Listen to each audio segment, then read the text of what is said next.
Hey Gordon. This morning we're going to show you how we can convert the compressor on a 300D turbo from the original R4 compressor, the General Motors R4, which I don't really like, to a Sanden SD508 is the one we like. That's the one that'll fit just because of its small size. And it's a wobble plate compressor, which I prefer to the piston type R4 compressor. But it involves quite a bit of work, and so you really got to want to change over to this if you're going to do this kind of job. It's quite involved because you have to build a custom bracket, and you got to change the oil cooler lines, and then you have to change the air conditioning lines as well, because obviously the connections to these are different than the connection to the R4. But if you have a strong enough constitution and want to do it bad enough, you can swap it over. And one of the biggest advantages I see is this compressor takes a little less power to run it, but more importantly, it lasts a long time. We live in Arizona, and those R4 compressors only last 2 or 3 years typically, and then they burn out. They don't have much of a reservoir for oil, whereas these compressors have about 6 ounces inside the compressor that stays there. It circulates through the system, but it has its belly has a reservoir for oil in the bottom. And I just really like the wobble plate compressors. So this is the compressor we're going to put on there. And then we're going to have to change the hoses out. This is one of the hoses. You notice it's an O-ring type hose, and it's going to go on the high side like that, and it's going to connect to a barb fitting underneath the car. We'll show you. I've done this before, so I know what I have to do in terms of hoses. And then what we've done is taken the original Mecedes pipe, and we've sweated a barb fitting onto the end of it. So we cut the hose off where the rubber starts right there, and we put another O-ring fitting on that for the low side. So that's the low side connection that we've made. Barb has to be sweated on there. A piece of hose, the standard air conditioning hose. I believe this is ½ inch. Yeah, it's 13 millimeters is what it is, which is ½ inch. And then that goes on the low side. Then in addition, we've got to make these special hoses for the oil cooler lines because they're in the way. So you can see what a lot of work it is. But what I've done is taken the original oil cooler line, cut it with a hacksaw after I took it off, and then I made a little connection piece. So I brazed a little pipe around it and added a barb like this. Okay, so I just took, actually what it is the barb that was on the other end, and so I just took the barb that was on the end of this, cut it off, and sweated a barb on there. So now I've got these two hoses that will connect to the oil canister, and then the other two hoses will connect to the oil cooler. And I'm going to have to add a piece of hose, and we'll show you. I didn't make this up. This is kind of our own special requirement. We put a oil pressure sensing unit in there so that we can run a little idiot light in case we lose oil pressure on the car. There's a red light that comes on. We've got another video that shows that, but these hoses are not connected yet because I want to insert a little pressure sensor in that line. And now for the hardest part is really the bracket. The bracket, I messed around with brackets for quite some time before I came up with this custom design. But what I started with was a 1/4 inch plate. And to the 1/4 inch plate, what I did was weld a tube. And after I welded a ½ inch tube, then I need a ½ inch bolt. This thing will swing. We'll show you how we swing it. And after I welded this ½ inch tube to this 1/4 inch plate, I cut a hole. So I took and cut a hole in that with just a skill saw is all I have. I don't have a mill, and so I just cut it like that. And then I drilled holes and welded. You can buy these, or standard Sanden SD508 conversion plates. Any air conditioning shop will sell you that. The ears are already set up in such a way that this thing will mount like that onto there. And then we can adjust it to get the angle just right, or I'm sorry, the distance just right, so that the belt will match up. And then in order to tighten it, what I did is make another special custom bracket. I just took 1/4-inch plate. These two holes are in the critical places. That bolts to the engine block, and then that's going to go on the side like that, and I cut a slot in it in such a way that when this thing swings to adjust the belt, then I can just I can tighten it up with this bracket. Okay, and so that's the idea of the custom bracket. As you can see, it took quite a bit of work to make that special bracket, but it works great. I've had one on my car for years and years now, and I thought, well, we might as well show someone if they're really interested how to do it. So we have to take off the old compressor with the lines, take them off, and then you would have to rebuild that line, and you would have to make up this, which is just regular, what is that? It's standard air conditioning hose. The size on it is on here.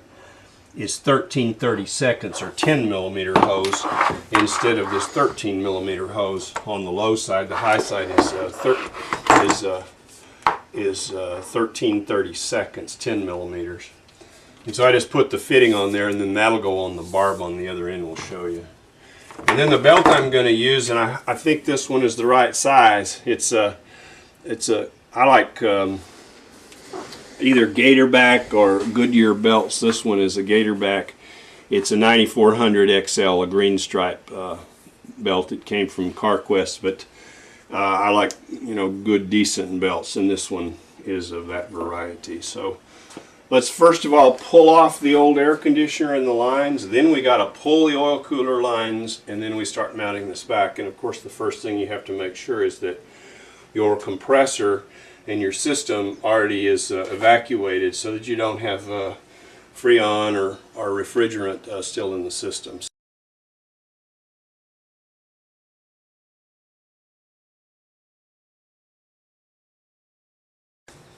There's really not anything special about any of the tools we're going to use. It's just all standard sockets and open-end wrenches and screwdrivers. So I don't think you'll need anything real particular to do this job at all.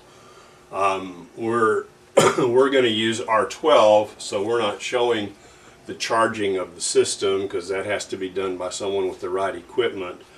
So we'll just show you how to put the compressor on there. We've already had it evacuated. Of course, if you're using R134, you can do that yourself because it's environmentally safe.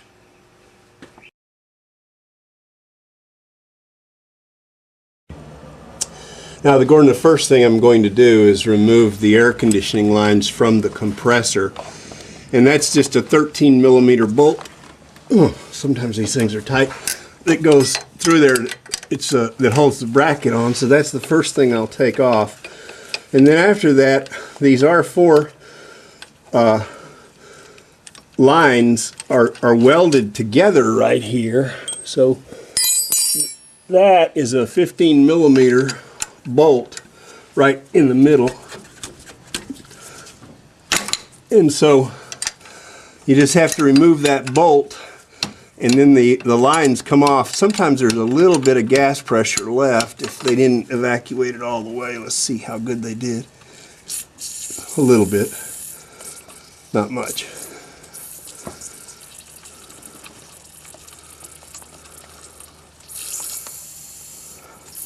And we'll probably get a little oil out of there too. Now, this line mounts, as you may recall, the line is still tight because up top there's a little bolt that I forgot all about. It's a little 10 millimeter bracket. And so we've got to take that off too. So we'll have to go up there. And while we're under here, let's just show you what we're going to do on this air conditioning line. As you see, this high pressure line right here, it mounts right here, and we're going to saw that off with a Dremel tool and spread that crimp back, cut this line off, because underneath it there's a barb, and we've got to use that barb. So this is the line that we want to cut off with a little Dremel tool. We'll show you how we do that, and then we cut it. But first I wanted to make sure absolutely that there's no pressure left on the system. And so I was going to pull this off first. Let me go up top and get that 10 millimeter bolt out of there. Now, if you come up top, the line, the bracket we're talking about is right there. There's a 10 millimeter bolt that holds this line on, and that's what we want to take off. And it's in kind of an awkward position. Sometimes you have to mess around with it a little bit to get the right tool in there. But and this one is it's got too much of a bend right there.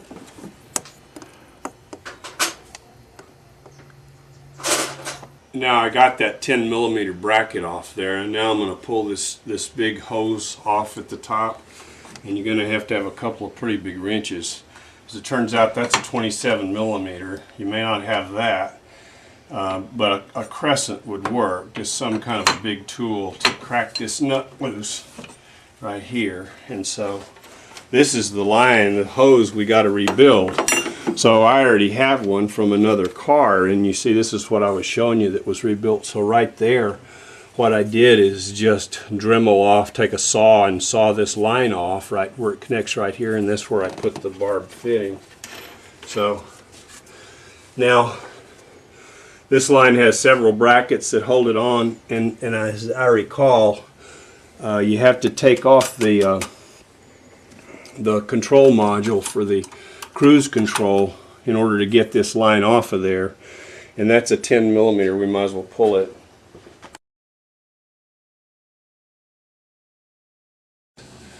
One of the things we always do when we start working around this side of the car is pull this line. It doesn't take very long, and they cost quite a bit of money depending upon where you get them. There, so we pull them off.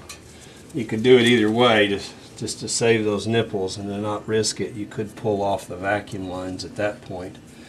And then it's just a 17 and a 19 millimeter wrench. 17 backs that one up, and a 19 pulls this one. We don't have, I mean, you wouldn't have to take it off, but if you didn't, you might break it. There's just no sense taking that risk. So let's just set this aside. And then we have to pull this vacuum line because it is in the way, as you see, of this air conditioning line. So that's a 19 millimeter down there, and so we have to pull it. And then we've got a couple of hex nuts right here that we have to pull off. Here and here that are holding this line on, this vacuum line. We got to get it off of there. I believe that, as I recall, it's a 6. Yeah, it's a 6 millimeter. So you got to take that off as well. Now one of the brackets on this hose, of course, you know, Mercedes, they really do put things together well. And one of the brackets is right there. Okay, I'm just going to set that there. So now I've got all of these off, and I should be able to maneuver this thing around. I might have to disconnect it from the bottom end because I got to kind of maneuver it around here. And I might even have to pull this bracket. As a matter of fact, I think I do recall that it's easier if you take this bracket off right here. So that's a 13 millimeter, I can see.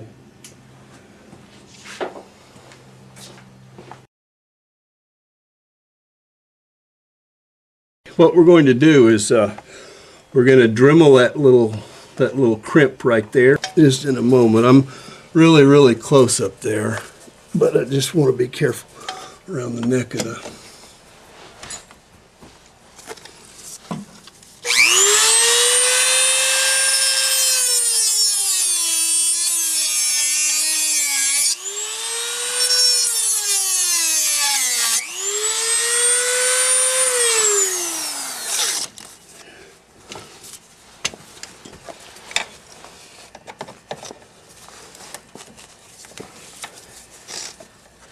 There it is, I believe. Yeah. And then you just cut it.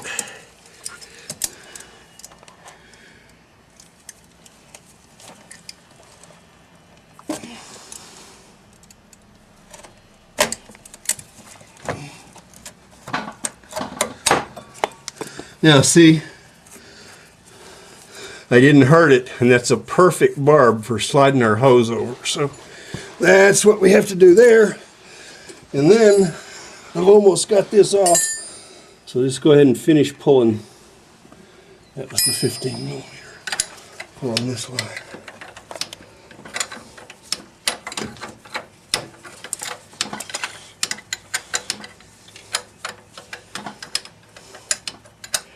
It's so tight you can't get a socket in that space. You got to use an open end wrench, or box end, I'm sorry. There. So now that one is off. And now I can't remember whether I pull these things out through the top or the bottom. It's got some oil.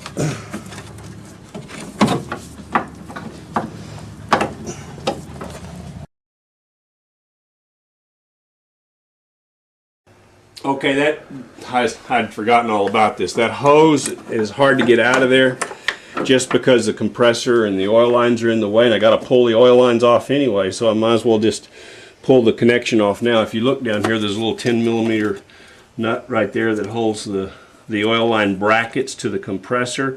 I'm going to pull that off, and then I'm going to pull the whole compressor out of there while I'm at it. There's nothing else. The lines are disconnected. There are 3 big bolts. We'll show you. But let's just pull the compressor, and then we'll be able to get it off of there. It's a 10 millimeter. We need something real long extension.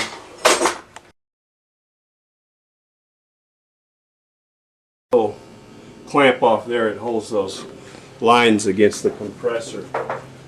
Now, the compressor bolts are 19 millimeters, and some of them are in nasty spots. But we're going to pull those off next, and the whole compressor will drop down. Sometimes I take a breaker bar and break them loose like that, and then a ratchet or you know, an air ratchet is great. I've got one of those. I'll use that. But let's go underneath here. Okay, one of the easiest ones is the very back one. I don't know if you can see that or not. Can you? It's right there. Ouch. Okay, that's one. There's another one almost directly above it. It's the same size. It's 19 millimeter. If you just put your wrench up in there, it's on the back of that bracket.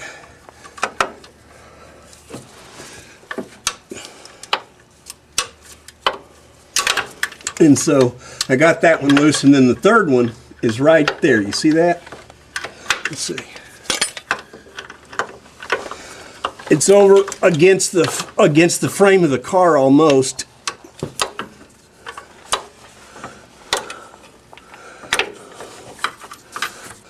Now when I dropped the last bolt from on top, you see the compressor just kind of fell off of there. That's fine, but the belt's holding it on. And I pulled these 2 wires off. They're the electrical connection for the clutch. And now the compressor is real easy to drop off of there after you get those 3 bolts out. Just pull it right off.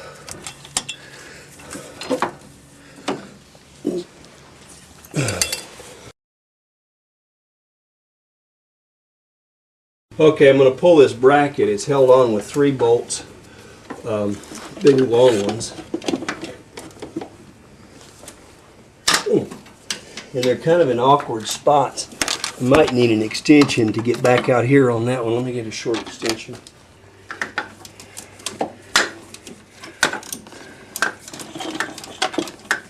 Okay, that's that one loose.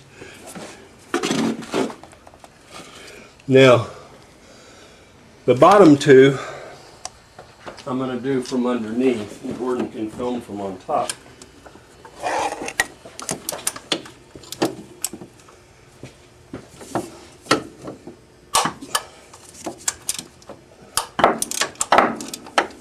And then there's another one that's kind of hard to see it, but it's right in front, almost in line with the other bottom one.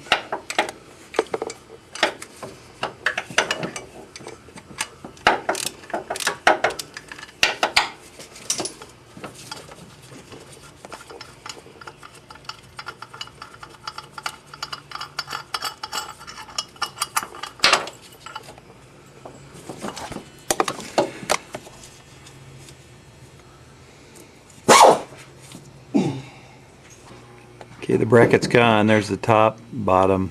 Mm-hmm. I'm showing the 3 holes where the bracket came out of. Yeah.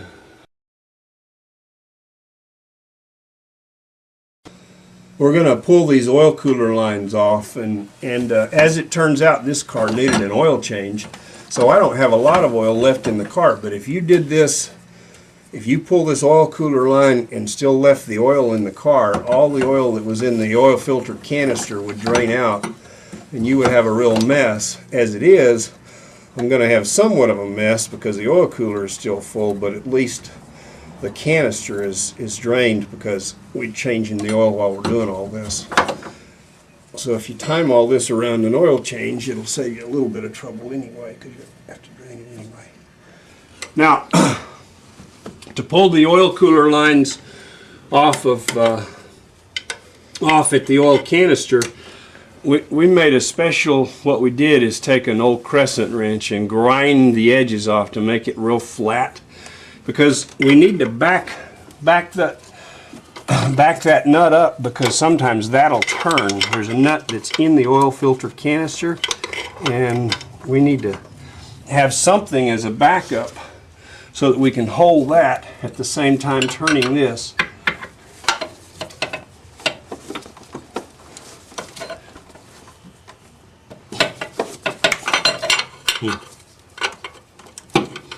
And these are real awkward positions, as you can see.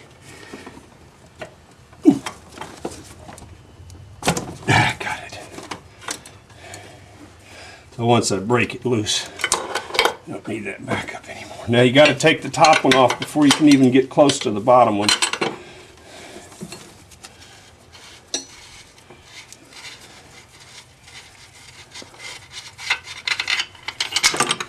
There.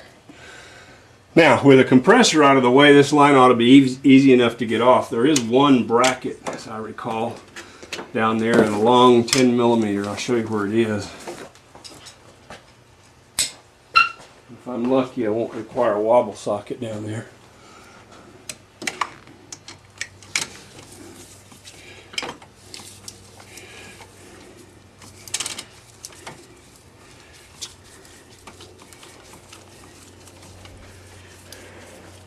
Will we be using that in the new arrangement? That bracket? Yeah. Yes. Oh, I'm sorry. No, we won't. We will not. Okay.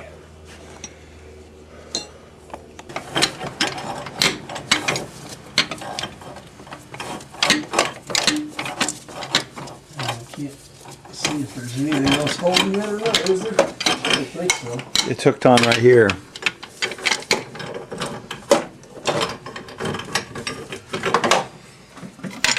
You don't have to film that, I don't think.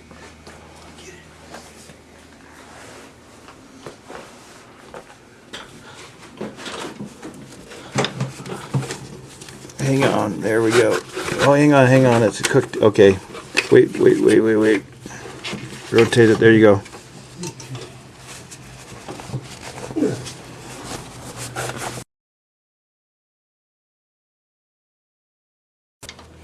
Okay, now we're going to back this one up as well.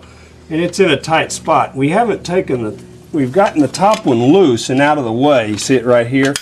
We haven't taken it off. I think you have to pull the bottom one off first once you get them loosened. So, as you can see, it's in a nasty spot.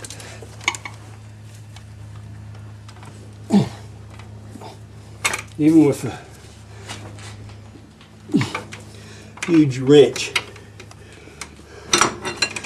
it's hard to get down in there. Depends on the position of the bolt, of course, and I don't want to round it off. There, I think I broke it loose. Yes, I did. Okay. Now, at least I can take my backup off. I don't think this crescent is big enough. No, it's not. Big enough for the backup, but not that.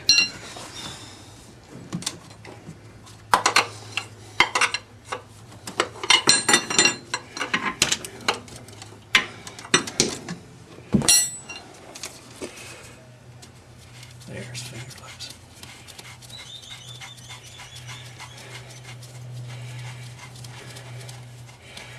Now with that air conditioning compressor off, it's not so hard to get these oil lines off of there, but when the air conditioning is on there, it's a booger.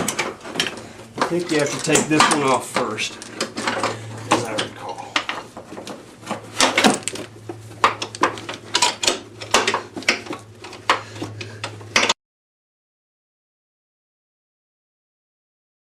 And now for the hardest part is really the bracket. The bracket, I messed around with brackets for quite some time before I came up with this custom design.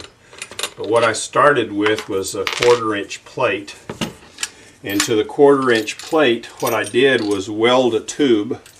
And after I welded a 1/2-inch tube, then I need a 1/2-inch bolt. This thing will swing. We'll show you how we swing it. And after I welded this 1/2-inch tube to this 1/4-inch plate, I cut a hole. So I took and cut a hole in that with just a skill saw. Is all I have. I don't have a mill, and so I just cut it like that. And then I drilled holes and welded. You can buy these. They're standard Sanden AC 508 conversion plates. Any air conditioning shop will sell you that. The ears are already set up in such a way that this thing will mount like that onto there. And then we can adjust it to get the angle just right, or I'm sorry, the distance just right, so that the belt will match up.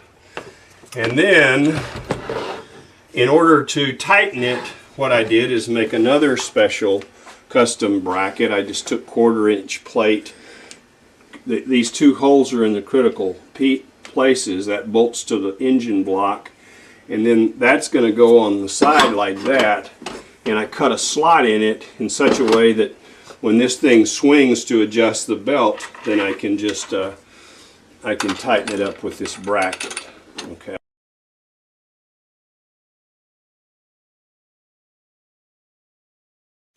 Okay, Gordon, we got it all.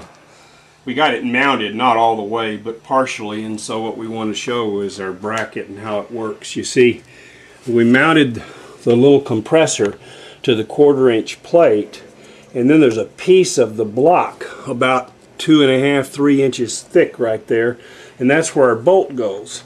And of course, my bracket swings in and out like that. That's how I tighten it.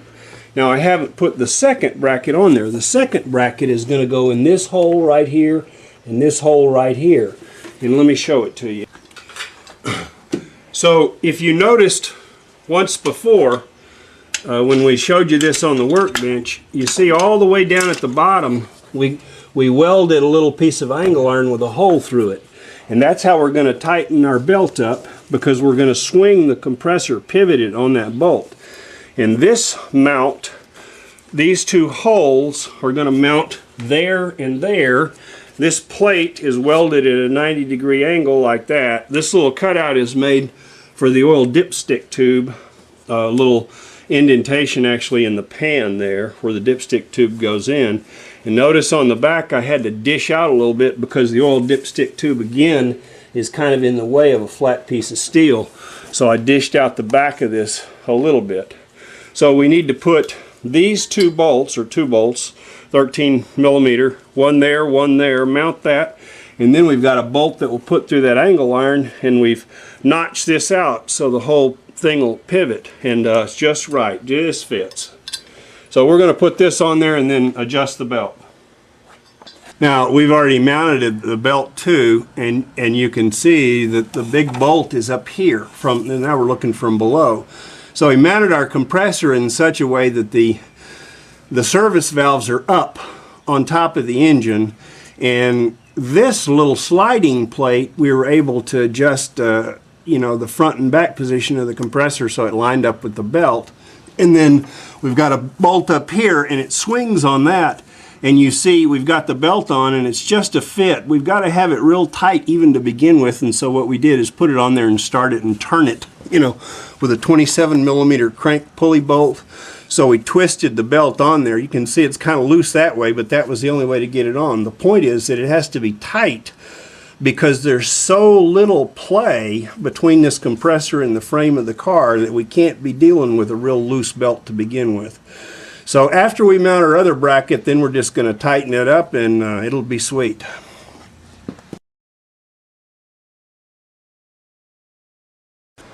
Now I want that high pressure air conditioning hose to go behind this, so just for convenience I'm going to at least hook this one up. You see, this stuff that I've put on here I got from Napa Auto Parts, and it's 500 psi. It's not heater hose, it's 500 psi special hose, and they make it also in 250 psi. Either one will work. The oil pressure doesn't run nearly at 250 psi, but it is real strong hose, and I've used this stuff for years on my cars. And this is 5/8, and that's what fits over these barbs. So that's what we're going to use. And so I'm going to put this one on here first, only because that air conditioning line and this are kind of tight. And you can see that one end, of course, goes here between these fuel lines. Actually, I forgot which. I have to snake it between two fuel lines, as I recall, right like that. Get a light so I can see what I'm doing.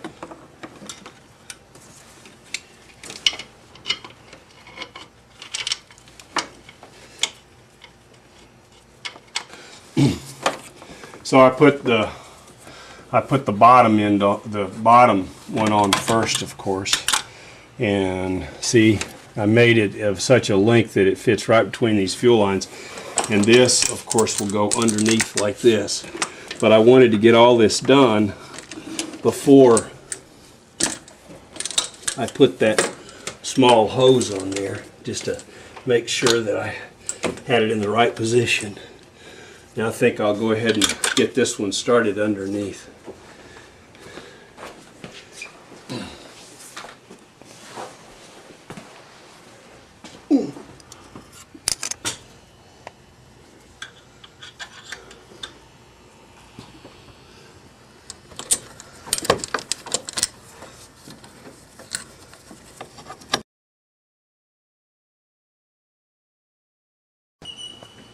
Okay, so this Sanden AC 508 compressor has a O-ring seal, so I got a new O-ring. I'm just using a standard barbed connection. I've got a piece of hose that's about 4 feet long, and I'm going to thread it down in front of this compressor. If you recall, the high side goes on first. The high side is the small hose.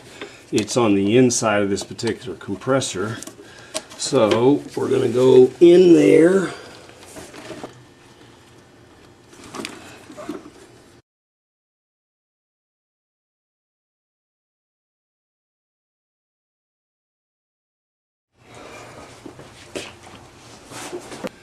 Now those connections to the compressor, they're in real nasty spots. The other ones were too, those hoses. A long time ago I made myself a special little tool. What it is what we call a crow's foot, but I didn't have a set of crow's feet, which is what you need. I don't know if that's plural for crow's foot or not, but you know, they make these. They make a crow's foot, which is essentially change the dimensions of a wrench. What I did is saw off a crescent wrench and weld onto either side of it a 3/4 inch connection.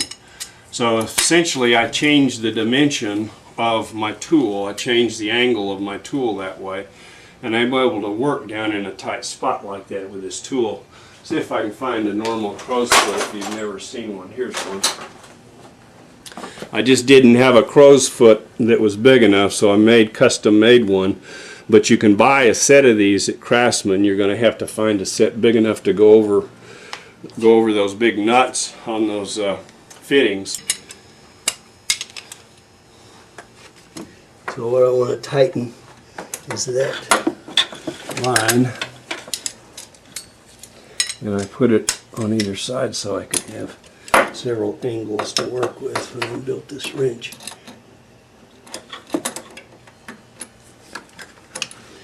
And I don't even know if this is going to get in there. Let me get it adjusted to the right.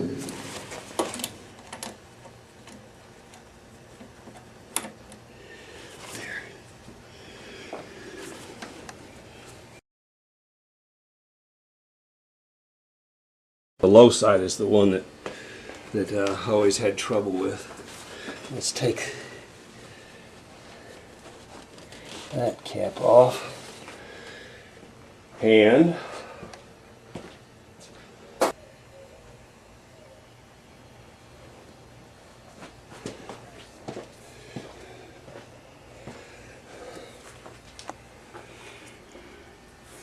now you remember what I did was sweat a barb fitting on this after we dremeled off the hose. You see, that crimped connection from the factory is not deep enough barbs in there to connect a hose to. So this is the bigger hose, the low side hose, and we just sweated a connection on the end of that, and so the rest of it is the same.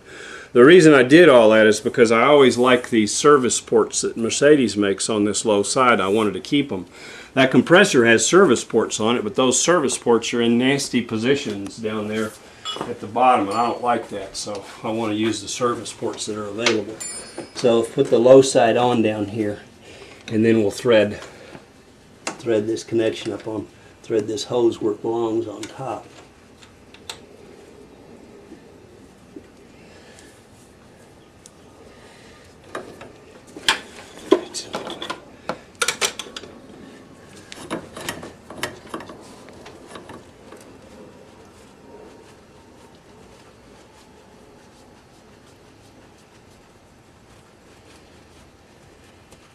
Okay, now to put this hose back on, first I'm going to start here, bolt this part on, then remember there's a long bolt that goes through there, and then I'll thread that connection on down there.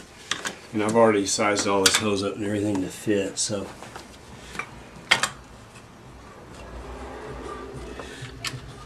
Start with this.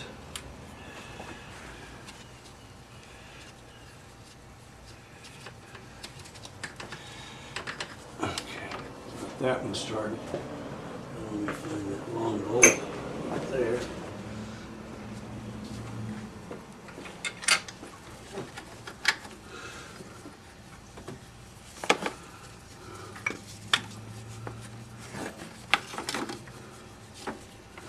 And then there was another one that went there, but as you recall, it's that vacuum line that has to be bolted right there.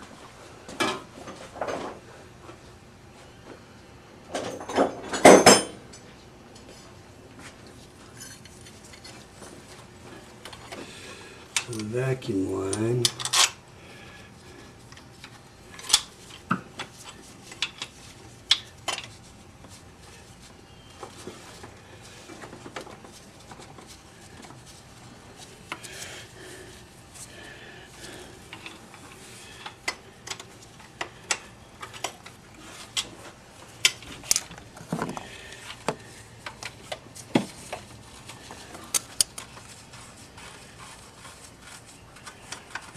started.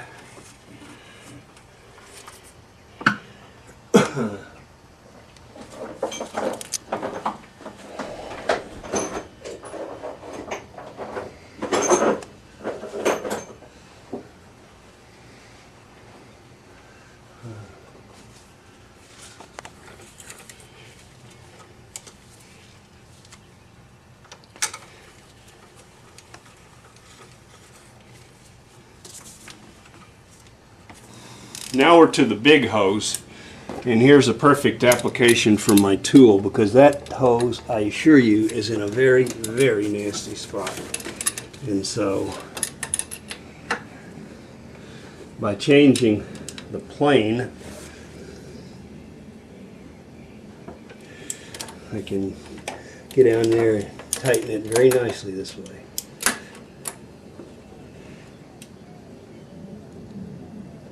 There, got that. Okay, now we got a few things to put together back here. We got to fix this oil line and then get the top oil hose on there. We still got to do that one underneath. Let's go and show you how we button that up. Okay, you see what we're doing with this hose? We put it on the inside of that oil cooler line, and what I'll do is tie wrap it to it. And then I'm going to tie wrap it to the frame right here. But first, I'm going to put it on. And so, I'm going to put it on there. And I always put a little WD-40. These things are tight on the outside of the hose just to make it a little slippier, because it is really, really tight hose.